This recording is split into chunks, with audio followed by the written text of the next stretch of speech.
last bit is that you want to invest in a business that you could theoretically own forever. If the stock market were to close for 10 years, you wouldn't be unhappy.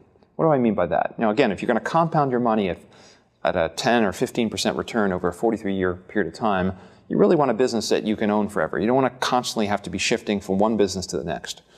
And what are businesses that you can own forever? Well, there are very few that sort of meet that standard.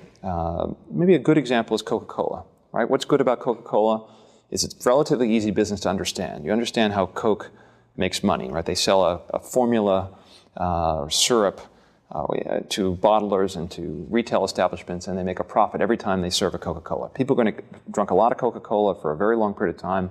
The world's population is growing. They sell in almost every country in the world. And each year, people drink a little bit more Coca-Cola. So it's a pretty easy business to understand. And it's also a business that I think is unlikely to be competed away as a result of technology or some other new product, right? It's been around long enough. People have grown used to the taste.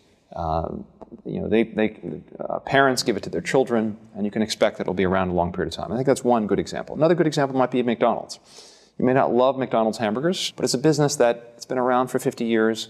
You understand how they make money. They build these little boxes.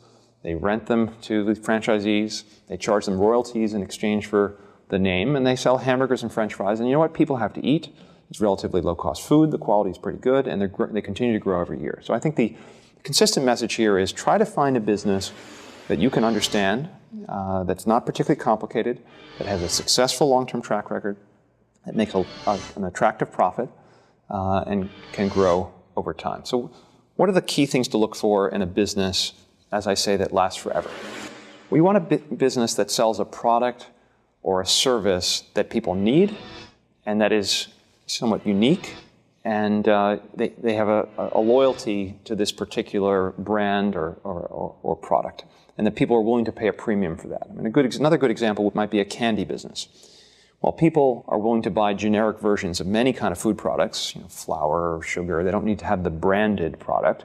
When it comes to candy, people don't tend to like the Walmart version or the Kmart version. They want the Hershey chocolate bar or the Cadbury chocolate bar or the See's candy. They want the brand, and they're willing to pay a premium for that. And so that's, I think, a key thing. You want the product to be unique. You don't want it to be a commodity that everyone else can sell, because when you sell a commodity, anyone can sell it, and they can sell it at a better price, and it's very hard to make a profit doing that.